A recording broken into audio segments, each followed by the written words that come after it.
the worst? What brands have the worst drivers on the market, folks?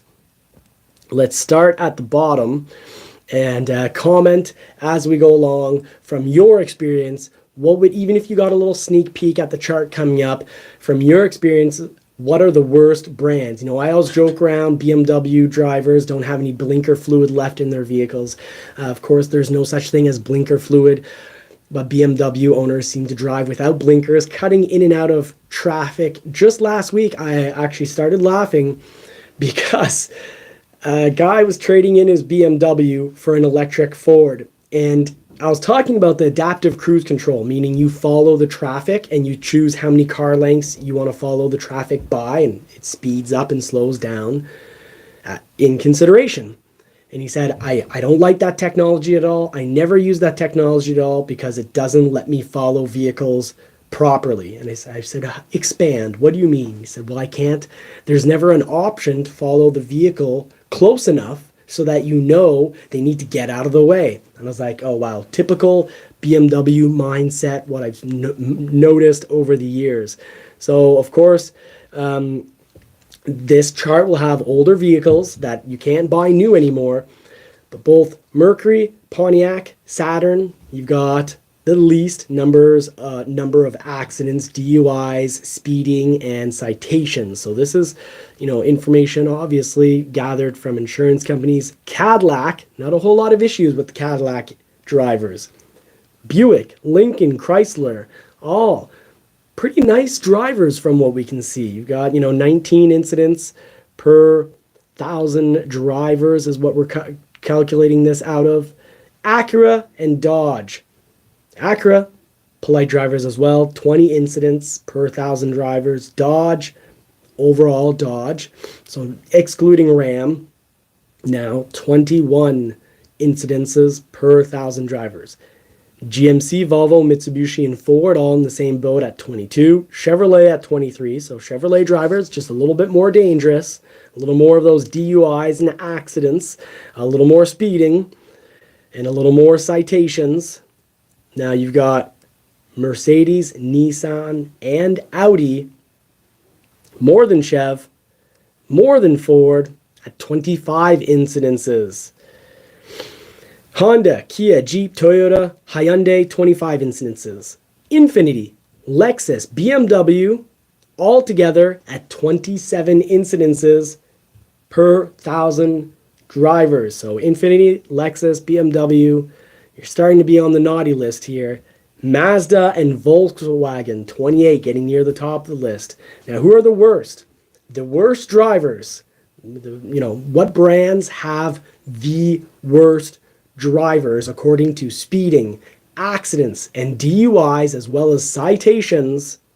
We've got Subaru at 30, Tesla at 31. I thought those cars drove themselves. Well, if you pay $12,000, yes, they have full self-driving. And I don't know if it's the full self-driving that's misbehaving or if it's the drivers themselves. Must be the drivers themselves. 31. They're very near the top of the list. But who takes the cake? Who takes the trophy for being the worst drivers? Ridgeview, that's right. It's Ram. Yes, the WB Subaru is on the naughty list because you've got a lot of younger people buying up Subarus and racing those four cylinders like they have V12s. It's that whole mental issue of having 220 horsepower but carrying yourself like you've got 600 horsepower and just always driving to the limit. Subaru's having a lot of accidents, DUIs, and speeding tickets, but Ram with 33 citation DUIs or speeding tickets are citations or accidents. Ram is the biggest loser, I guess we could say.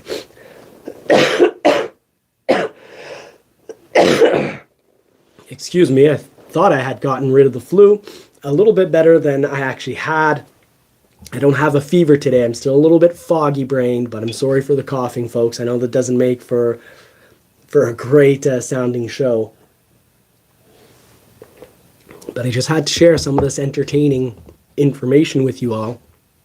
And it had been too long since we had a live together. Last Sunday I had a fever and just could not put a sentence together, but I figured this week I'm still a little foggy brained, but I can actually make sentences and pronounce most words properly. I said, let's do a live together. So thank you so much for being here for episode 2, where we discovered who the worst drivers are. Now, I thought Dodge would be higher because it always seems to be Dodge Chargers, Dodge Challengers, and the occasional Audi or BMW blowing by us on the Jersey Turnpike as we drive down to Florida.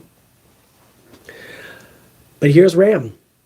So maybe that's because the Rams drive the same speeds as the Dodge Chargers, but then the Ram trucks, maybe they flip over, or maybe their frames just bend from all that high speed. I kid, but I kid based on truth. So those are your worst drivers, folks. Screenshot the list. Beware when you see a Dodge Ram coming down the road. Watch out. And that's maybe a club you want to be part of and you want to go out and buy a Ram, or maybe you say, you know what, I don't want to be in that club of the worst drivers. Maybe you won't buy a Ram, or maybe this information doesn't affect your purchases whatsoever. But what could affect your purchases is that the used market for vehicles, wholesale prices are going down. Companies are buying, dealers are buying used vehicles at the auction for less. Used prices are down. So we'll talk about that in just a moment. It'll be a quick little episode, so please join us for that. Don't forget to like and subscribe, folks. Really appreciate all the assistance here. Like, subscribe, and share this information. Now let's go out and hunt down this extra added used vehicle information here.